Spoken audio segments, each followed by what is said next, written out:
The second half of Selling Sunset did not bring any closure and most of the storylines went nowhere. But amidst a wild dog funeral and having the better listings of the show, I did not expect Emma to be this controversial. Before going any further, you can watch a review of the first 5 episodes here. Emma has been someone I had no issues with from the past seasons. She seemed like a solid girl who allegedly owns a private jet, but can be overbearing on her empanada business. But this season has definitely changed my view of her. And it rubbed me the wrong way when she constantly tried to make chrishell pick a side instead of hearing everyone out. So let's start with what we do know about this Chelsea drama in regards to Emma. Emma was friends with both Chelsea and Brie. Of course, she knew Chelsea longer than she knew Brie. I mean, me and Brie have a friendship, so this is a loss for me too. Even though me and Brie are very close, I formed a relationship with Brie even while her and Chelsea were not getting along.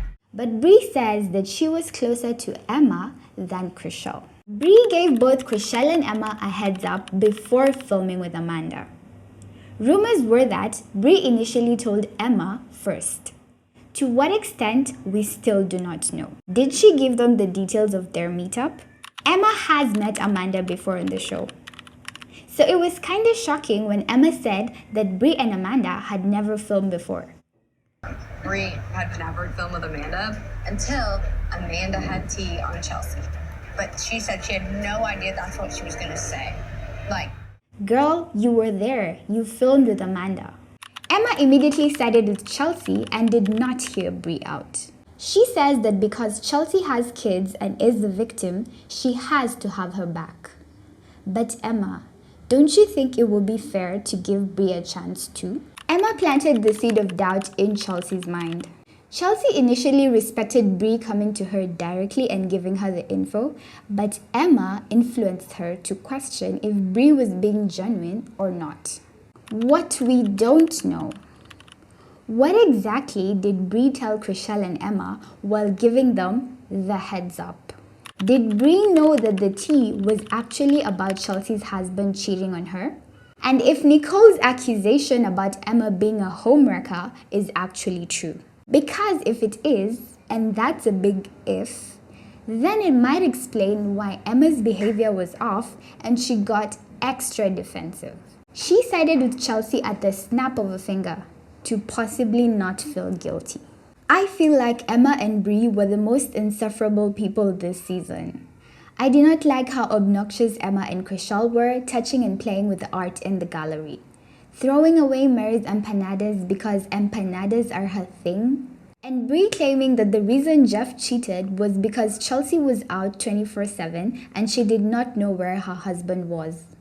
I mean, are we still blaming women for men cheating like the men are not the ones at fault? Brie was very spiteful in this scene and was full on declaring war on Chelsea. In contrast to Emma, chrishell was more level-headed and valued her friendships with both Chelsea and Brie. She was also cheated on earlier in the show, so she knows what Chelsea is going through. Maybe this is why chrishell says the judgment is on the guy who cheated. She also did not think calling Brie was the right thing in that moment, while Emma was instigating Chelsea to demand answers. chrishell did not feel good about that. Chelsea put her on the spot by telling her not to tell Brie that she was also on the line. That was very petty. chrishell is more angry at Jeff and Amanda. She still wants to hear Brie out because they have a friendship. Brie doubles down that she did not know what type of information Amanda would bring to her. At this point, I got to give props to chrishell. She tried her best to mediate between them and hear both sides. Emma, on the other hand, meets up with Chelsea and snitches on chrishell. She tells Chelsea that she has her back no matter what. Chelsea now says that the most important relationship is with Emma, and chrishell does not have her back. Are you for real right now? Chelsea thinks everyone agreeing with her is a form of loyalty. I do not doubt for a second that chrishell is a loyal friend. I think chrishell is the most loyal friend because she does not switch up easily on others like Emma did. The craziest thing about all this is that Chelsea did not confront her husband. for the entirety of the show. So what do you think about this whole debacle? Which side are you on? Are you like me and Chrishell, who hear both sides? If you're enjoying this deep dive, please take some time to like the video and subscribe to the channel. Then we have the wild dog funeral. Brett delivers the sad news that Nicole, who had kidney failure, sadly passed on, and it was a sad moment. Mary and Jason took care of Nicole, who had been with Mary for 18 years, so I did empathize and feel sorry for their loss. But after this scene, things took a crazy turn. They start co-parenting Nicole's ashes, and Jason mentioned having breakfast with the ashes. What? And that's not even the worst part.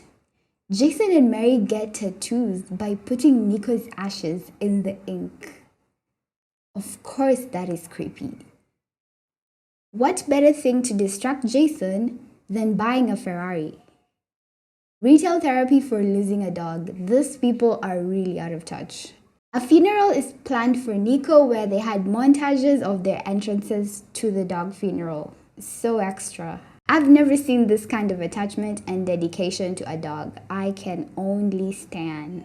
The new batch of listings featured were very nice.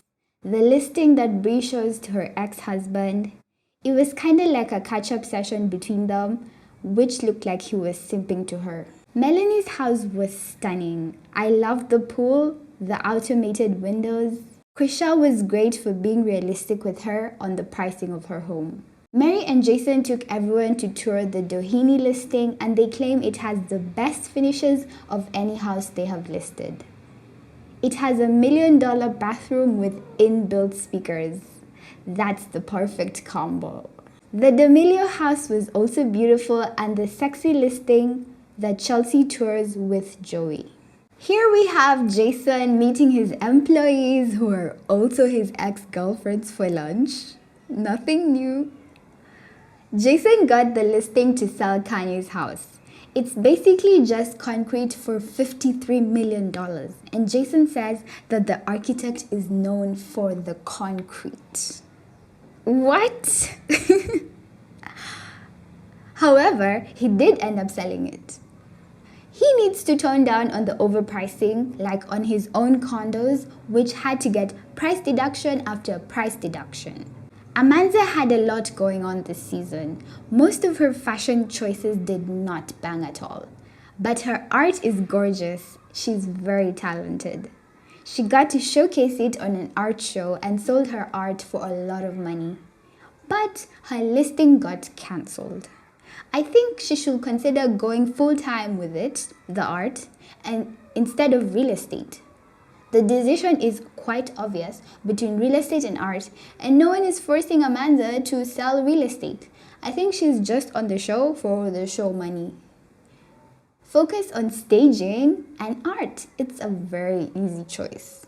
Alanna got a project manager, but we don't get to see how the privacy landscaping looks like after planting those really expensive trees. Nicole gives Bree more ammunition and Emma being a husband snatcher. These last scenes were all over the place. Bree brought Amanda to meet Jason and ask him to hire her so that they can gang up against Chelsea in the office.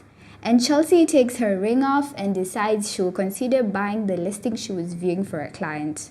Nicole does not confront Emma, and the rumor basically never reaches Emma. I think it was a very underwhelming season because they did not tie up the plot lines. But what do you think? Are you looking forward to another season? Please like and subscribe if you enjoyed this review, and see you on the next video.